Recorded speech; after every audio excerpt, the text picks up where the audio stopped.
नमस्कार, आप देख रहे हैं राजधर्म और मैं हूं नवीन पांडे। महाराष्ट्र के चुनाव में बाला साहब ठाकरे का असली वारिस कौन है, यह बड़ा मुद्दा बन गया है। इसको लेकर घमासान लगातार चल रहा है। सर्वे रिपोर्ट जो आ रही है उसमें सबसे लोकप्रिय सीएम का तमगा पाने के बाद सीएम एकनाथ शिंदे के हौसले बुलंद हैं। अब वे उद्धव ठाकरे पर करारा हमला करने लगे हैं। एकनाथ शिंदे ने कहा कि सीएम बनने के लालच में उद्धव जी बाला साहब ठाकरे की विचारधारा से लगातार समझौता कर रहे हैं। बाला साहब ने कहा था वे कभी भी कांग्रेस के साथ नहीं जा सकते, लेकिन उद्धव ने सीएम बनने के लिए उनकी बात का मान भी नहीं रखा। मैंने भी उनको उस समय उद्धव जी को बहुत समझाया, लेकिन उद्धव की नजर में सीएम पद ज्यादा महत्वपूर्ण था। हम एक बार फिर बाला साहब की विचारधारा को प्रतिष्ठा दे रहे हैं, इसलिए चुनाव तय करेगा कि असली वारिस और नकली वारिस कौन है। उधर उद्धव ठाकरे कहते हैं मेरे पिता के नाम का इस्तेमाल उनको नहीं करना चाहिए, मैं ही असली वारिस हूं। इस बीच राज ठाकरे जो उद्धव ठाकरे के भतीजे हैं, उन्होंने अपने बेटे को माहिम सीट से चुनाव में उतारा है। उसमें एकनाथ शिंदे ने अपना प्रत्याशी घोषित कर दिया है। यह बड़ा मुद्दा बन गया है। बीजेपी चाहती है कि राज ठाकरे के बेटे को सपोर्ट किया जाए।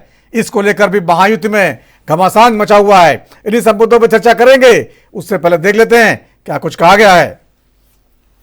आप सभी जानते हो कि पिछले एक दिन से बड़ा माहौल भारतवर्ष में मचाया जा रहा है कि अरविंद सावंत जी ने किसी महिलाओं का अवमान किया। जिंदगी में नहीं किया। 55 साल राजनीति में हूं, अगर हुआ तो मैं उल्टा अग्रणी रहा हूं उनको सम्मानित करने में। उसके मैं उदाहरण बहुत कुछ दे सकता हूं कैसे मैं अग्रणी रहा हूं। लेकिन दूसरी तरफ मैं इतना ही कह सकता हूं, जिस तरह से जो वक्तव्य हुआ वो वक्तव्य को उसका अलग अर्थ लगाकर जानबूझकर मुझे टारगेट किया जा रहा है, वो मुझे खेद लगता है, दुख लगता है। लेकिन फिर भी मेरे वक्तव्य से किसी को मन को ठेस पहुंची होगी तो मैं दिलगिरी व्यक्त करता हूं, मैं उनका सम्मान करता हूं। और मैंने कभी पिछले मेरे 55 साल में अवमान नहीं किया, आज भी नहीं करूंगा, कल भी नहीं करूंगा। और दूसरी बात, लेकिन जब मैं कर रहा हूं, मेरे ऊपर गुनाह भी दाखिल हुआ, तो मैं अपेक्षा करता हूं कि देश में महिलाओं के सम्मान में पार्टी वाइज नहीं देखा जा सकता।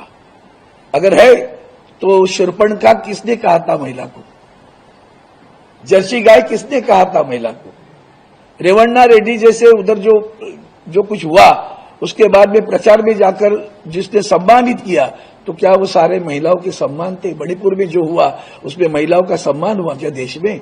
इसके बावजूद जो वक्तव्य जो हमारे माननीय हमारी महापौर मेयर मुंबई की किशोरी पेडनेकर के बारे में आशीष शेलार जी ने किया, उसके ऊपर कौन सा गुना दाखिल हुआ? अरविंद सावंत ने माफी मांगी 30 घंटे बाद, और संजय राउत ने बिल्कुल विपरीत कहा कि मैं माफी नहीं मांगूंगा। और क्यों माफी मांगना चाहिए? संजय राउत ने कहा कि मैं इम्पोर्टेड माल हूं। सर्वप्रथम तो मैं ये बोलूंगी कि संजय राउत जी, आपको आपके फैक्ट्स नहीं पता है। 3 पीढ़ियों से हम दक्षिण मुंबई में रह के काम कर रहे हैं।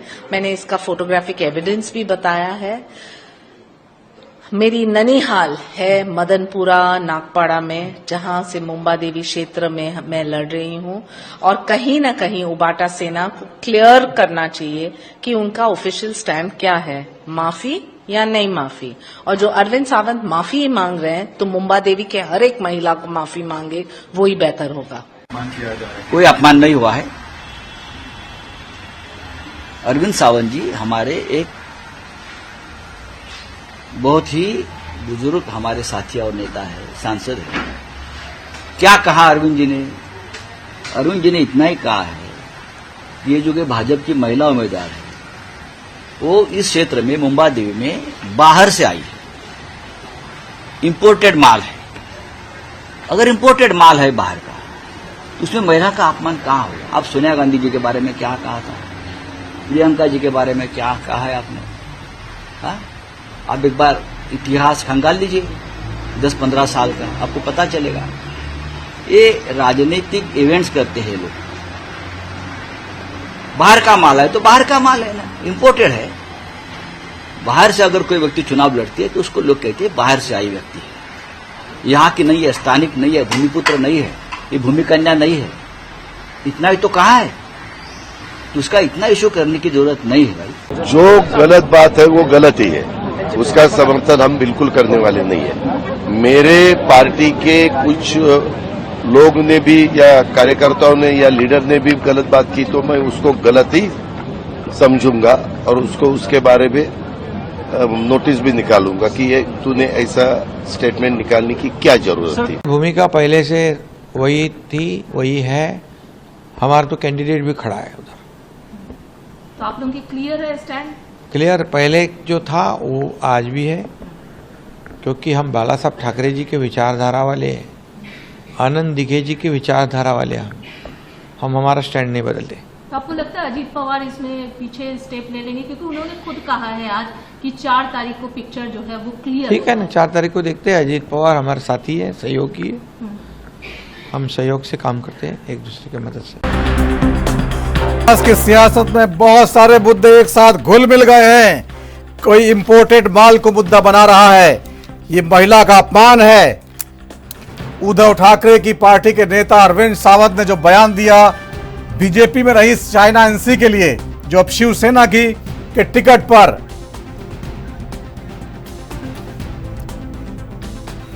माहिम मुंबा देवी सीट से चुनाव मैदान में है, महिला का अपमान किया, यह बड़ा मुद्दा बनाने की कोशिश हो रही है। उधर एकनाथ शिंदे कह रहे हैं कि बाला साहब ठाकरे का असली वारिस कौन है, यह भी इस चुनाव में पता लगेगा। और इस बीच जब से जो सर्वे रिपोर्ट आई है उसमें एकनाथ शिंदे जो सीएम हैं उनकी लोकप्रियता सबसे ज्यादा दिखाई गई है, उसके बाद लगातार उनके हमले हो रहे हैं। इन तमाम मुद्दों पर चर्चा करेंगे।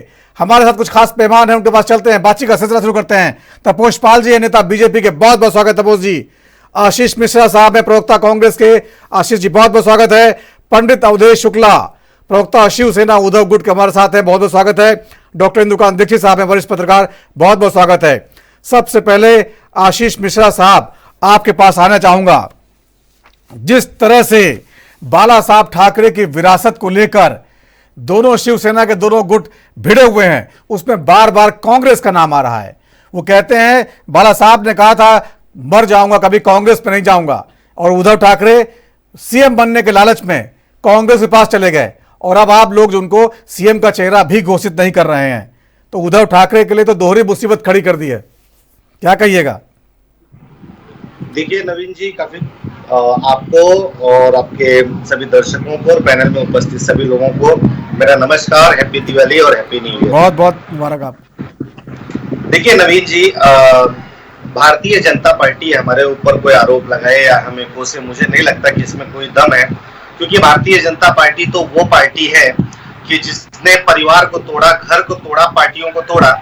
इनको शायद बाला साहब ठाकरे जी के विचारधारा के बारे में कुछ जानकारी ही नहीं है, क्योंकि बाला साहब ठाकरे जी तो वो थे जिन्होंने हमारी सुप्रिया सुले जी जब खड़ी हो रही थी तो उन्होंने कहा था पवार साहब को कि आपकी बेटी मतलब मेरी बेटी है, मैं उसके सामने कोई प्रत्याशी नहीं उतारूंगा।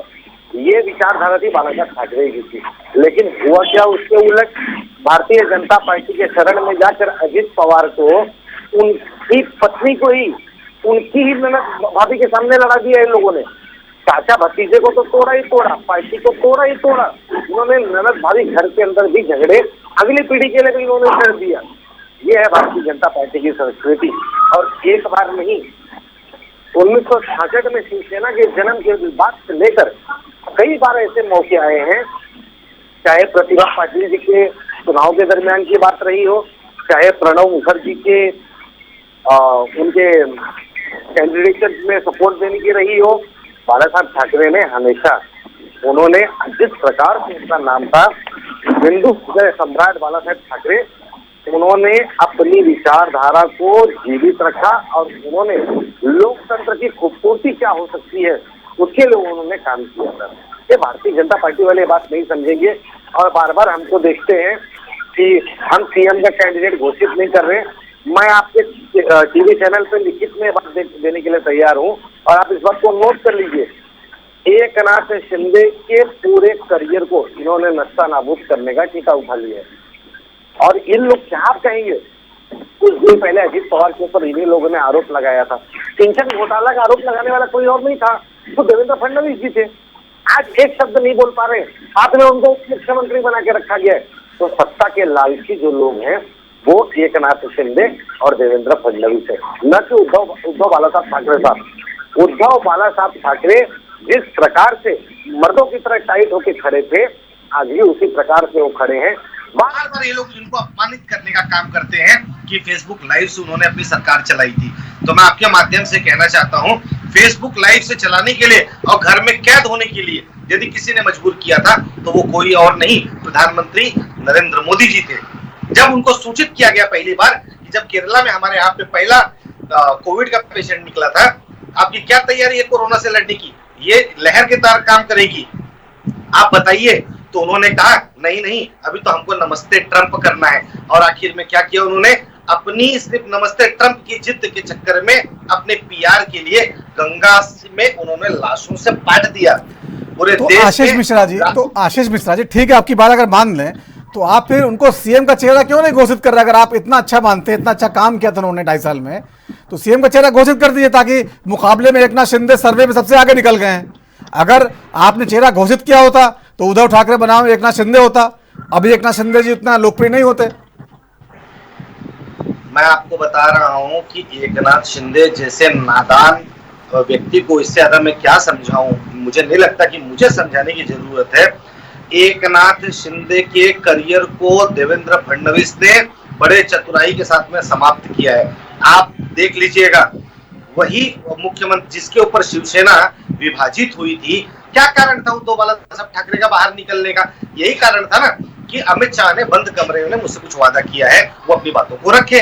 आप देखे होंगे, जब तक पार्टियां दोनों अलग नहीं हो गई, अमित शाह का एक स्टेटमेंट नहीं आया। और आखिर में जो 2.5 साल की बात चल रही थी, अगर 2.5 साल में उद्धव साहब थे और अब 2.5 साल में उसी शिवसेना के एकनाथ शिंदे थे। और ये वो एकनाथ शिंदे वो है जो थाने में भरे मंच पे उद्धव साहब ठाकरे को रोक के उन्होंने कहा था, देवेंद्र फडणवीस के बगल में मैं पैर से पैर मिला के नहीं बैठ सकता, ये लोग दुराचारी लोग हैं, ये लोग अत्याचारी लोग हैं। और 2.5 साल में उनको मोहब्बत हो गई। वाह, यही नवाब मलिक थे जिनके संबंध दाऊद से थे, आज वो इतने प्रिय हो गए। इन लोगों की कथनी और करनी में बहुत अंतर है। भारतीय जनता पार्टी का मतलब है सत्ता। चलिए, आपने सब बातें कह दी, लेकिन उद्धव ठाकरे पर, सीएम के चेहरे पर कोई जवाब नहीं दिया। मेरे ख्याल से नहीं देना चाहते हैं आप। ठीक है नवीन भाई, उसका जवाब ले लीजिए। आपको चौंकाने वाले नतीजे मिलेंगे। हम वो व्यक्ति हैं, हम वो दल हैं जिन्होंने आदरणीय उद्धव बालासाहब ठाकरे साहब को मुख्यमंत्री बना के महाराष्ट्र में विराजमान सुशोभित किया था। और फिर से हम कुछ न कुछ चौंकाने वाले नतीजे आपको देंगे। ठीक है, इतना तय है कि एकनाथ शिंदे अब आगे से कभी भी मुख्यमंत्री नहीं बनेंगे। ठीक है, तपोष पाल जी क्या कहिएगा? साफ साफ दावा कर रहे लोकसभा चुनाव में जैसे हराया था, 48 में 30 सीटें छीन ली थी, इस बार तो जो है और तगड़ा करेंगे, चौंकाने वाला नतीजे देंगे, बोल रहे हैं। देखिए, कांग्रेस को जो झूठे दावे करने का शौक है वो इनको मिल गया था हरियाणा के इलेक्शन में। इन्होंने बहुत बड़े बड़े दावे किए, ग्राउंड की इनको नॉलेज थी, सारी चीजें ये बोल डाले और उनको समझ में आ गया कि किस तरीके से वो ग्राउंड से जुड़े हुए हैं, किस तरीके से जनता के मुद्दों के साथ जुड़े हुए हैं, और उनको इस चीजों का एहसास मिल गया।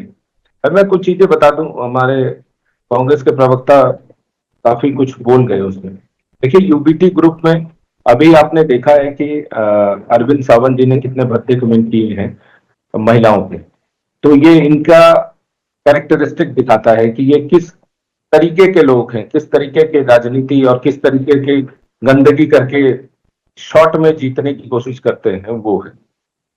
दूसरी बात, इन्होंने कहा कि हमने बनाया है मुख्यमंत्री किसको, उद्धव ठाकरे को। अरे भाई, उद्धव ठाकरे तो हमारे साथ इलेक्शन लड़े थे। इतनी क्षमता होती तो आप उनको उनके साथ पहले ही ले लेते और उसके बाद फिर लड़ते आप उनके साथ। उनकी आइडियोलॉजी कुछ और थी, पार्टी की आइडियोलॉजी कुछ और है। बाला साहब ठाकरे ने हमेशा कांग्रेस का विरोध किया है, कांग्रेस को किस किस तरीके के शब्दों से नवाजा है उसको मैं अभी यहाँ पे बोल नहीं सकता हूँ। और आपका कैरेक्टरिस्टिक ये है कि आप जहां जीत जल्दी से मिल जाए वहां पे आप उसको अपने आप को ले जाने की कोशिश करते हैं। अभी अगर इस समय की परिस्थिति लिया जाए तो एकनाथ शिंदे जी के बारे में ये बात कर रहे थे। देखिए, उनका सर्वे में ग्रामीण इलाकों में बहुत तेजी से सर्वे ऊपर गया है, उसका रिजल्ट आया हुआ है अभी। लोकप्रियता उनकी काफी बड़ी है और उसके पीछे रीजन भी है।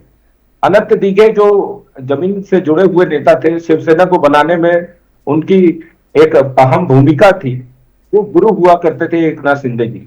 एकनाथ शिंदे जी बनाए हुए हैं अनंत दिघे जी के, तो वो एक घाक नेता और जमीन से जुड़े हुए जनता के बीच में रहने वाले और जनता को समझने वाले वैसे नेता हैं। इसीलिए वो मुख्यमंत्री के रूप में आज इस तरीके से आगे की तरफ बढ़ते जा रहे हैं और उनको प्रोत्साहन भी मिल रहा है। महाराष्ट्र की जनता पसंद कर रही है। बिल्कुल, एकनाथ शिंदे साहब सर्वे में सबसे लोकप्रिय है। तपोष पाल जी, छोटा सा ब्रेक लेना है मुझे, ब्रेक के बाद लौटेंगे, इस पर चर्चा को और आगे बढ़ाएंगे।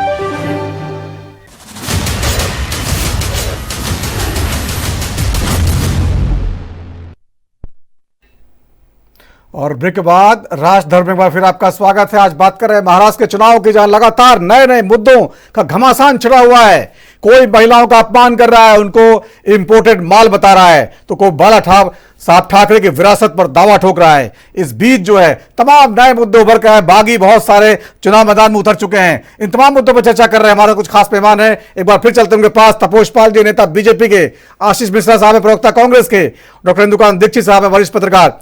डॉक्टर इंदुकांत दीक्षित साहब, एक बार फिर आपको बताना चाहूंगा, आपको आवाज आ रही होगी? जी आवाज आ रही नवीन जी। जी इंदुकांत जी, जिस तरह से महाराष्ट्र के चुनाव में बाला साहब ठाकरे की विरासत पर दावा ठोकने के लिए दोनों शिवसेना, जो उद्धव ठाकरे की शिवसेना है, जो एकनाथ शिंदे की शिवसेना है, दावा ठोक रही है। एकनाथ शिंदे साहब कह रहे हैं कि देखिए वो कांग्रेस के पास चले गए, इसलिए उन्होंने बाला साहब ठाकरे की विरासत को जो है अपमानित कर दिया, खत्म कर दिया, और हम ही हैं जो असली वारिस है उनके बने हुए। तो क्या ये जो नैरेटिव पेश किया जा रहा है, हालांकि जनता इसका जवाब देगी, लेकिन क्या लगता है आपको ये दावा एकनाथ शिंदे का सही है? देखिए नवीन जी, वास्तविकता ये है कि राजनीति हो या दर्शन हो, जो व्यक्ति का विचार होता है वो अमर होता है। व्यक्ति से ज्यादा महत्वपूर्ण उसके विचार होते हैं। जो बाला साहब ठाकरे के विचार थे, उन विचारों और सिद्धांतों को जो आगे बढ़ाएगा, जनता उसी को वास्तविक मानेगी और इतिहास भी उसी को याद करेगा कि ये वास्तविक वारिस थे उन विचारों के। हमारे देश में कुछ एक हद तक ये परंपरा कई लोगों ने बना दी है कि जिसके विचार हैं उसके पुत्र ही उसके विचार को लेके आगे बढ़ेंगे, उसके पौत्र प्रपौत्र ही लेके आगे बढ़ेंगे। इस विचार से मैं सहमत नहीं हूं। देखिए, एक दो पीढ़ी तक कई बार इसका प्रभाव जरूर होता है, लेकिन क्या आपको कभी लगता है जो अंबेडकर साहब थे, बी.आर. अंबेडकर, उनके पोते जो हैं अपने प्रकाश अंबेडकर, क्या उनके पूरे सिद्धांतों को और उनकी जो उनके ज्ञान थे, जो विचार थे, उसको लेके आगे बढ़ रहे हैं? इस पे बहुत सारे विचार हो सकते हैं, विवाद हो सकते हैं। इसी तरह से महात्मा गांधी का नाम लेकर के गांधी नेहरू परिवार आगे बढ़ा। आपको लगता है कि महात्मा गांधी के विचार, जबकि टाइटल अलग था, जो गांधी नेहरू परिवार है, जो अभी भी कांग्रेस की सारी अध्यक्षता, कांग्रेस की बागडोर संभाल रहे हैं, लेकिन गांधी जी के जो विचार थे, वो विचार वो लेकर के आगे बढ़ रहे हैं। ये बात डिबेटेबल है। यहां तक कि आपको मालूम है, गांधी जी ने कह दिया था कि भाई आजादी के बाद, चूंकि स्वतंत्रता के लिए कांग्रेस का गठन हुआ था, तो आजादी के बाद इसको हमें डिसफंक्शनल कर करके नई पार्टियां बनानी चाहिए। अदरवाइज देश की आजादी की लड़ाई लड़ने वाले लोगों को जब देश की राजनीति में जनता देखेगी तो कई बार उसे भ्रम होगा और उन पार्टी के सिद्धांतों से और देश की जनता की आकांक्षाओं में कहीं ना कहीं मिसमैच होगा, जिससे भ्रम और फैलेगा। मैं मानता हूं कि वास्तविक निर्णय जनता करेगी कि बाला साहब के जो सिद्धांत थे उनको लेकर के कौन आगे बढ़ रहा है, कौन नहीं बढ़ रहा है। सिर्फ एक बात और जोड़ना चाहूंगा कि देखिए, जो अरविंद सावंत जी ने आज बात कही कल परसों, और उसको आज जिस तरह से संजय राउत जी डिफेंड करने की कोशिश कर रहे थे, उन्होंने फिर से रिपीट भी किया कि ये माल बाहर का है।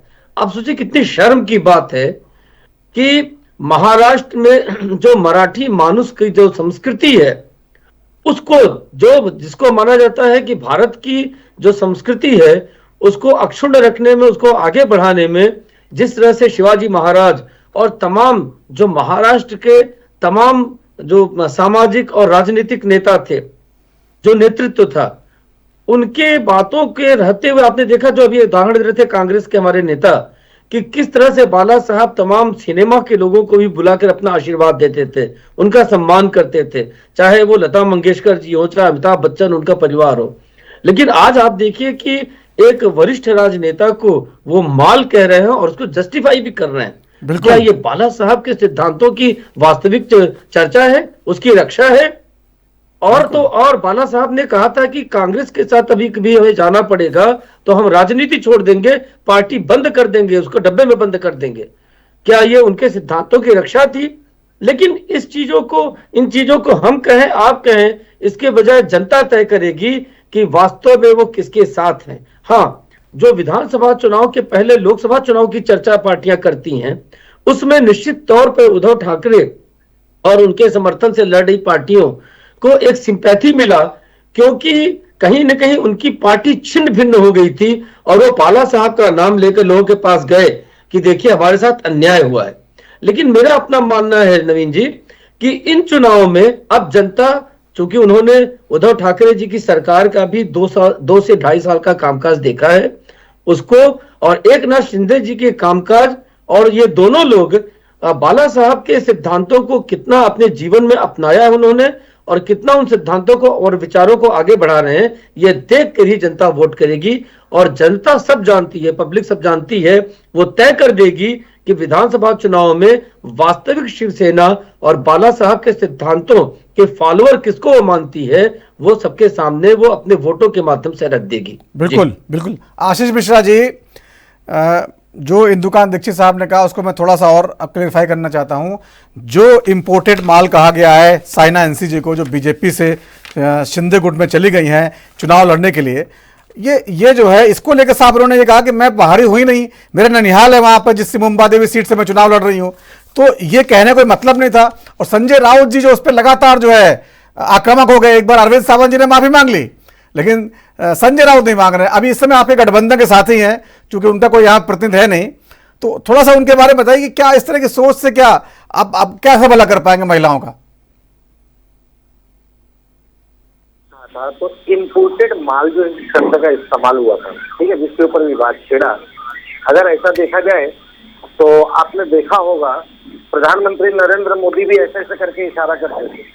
हमारे देश में मणिपुर एक जगह है, एक राज्य है, मणिपुर में महिलाओं को निर्वस्त्र करके घुमाया गया और आज तक प्रधानमंत्री नरेंद्र मोदी मुंह नहीं खोल पाए, कोई भारतीय जनता पार्टी का व्यक्ति बोल नहीं पाया। देश की पहलवान बेटियों को दिल्ली की सड़कों पे घसीटा गया, तब भारतीय जनता पार्टी का कोई भी कार्यकर्ता, कोई भी नेता मुंह खोलने से डरता रहा। ब्रिजभूषण शरण सिंह के ऊपर इतने बड़े आरोप लगे, मुंह खोलने में डर लगता रहा। प्रज्वल रेवन्ना, इनसे बड़ा बेशर्म आदमी कौन होगा जिनके ऊपर हजारों महिलाओं का शोषण का आरोप लगा, उसका प्रधानमंत्री हाथ उठाकर अभिवादन करवाते हैं और उसके लिए वोटों की भीख मांगते हैं।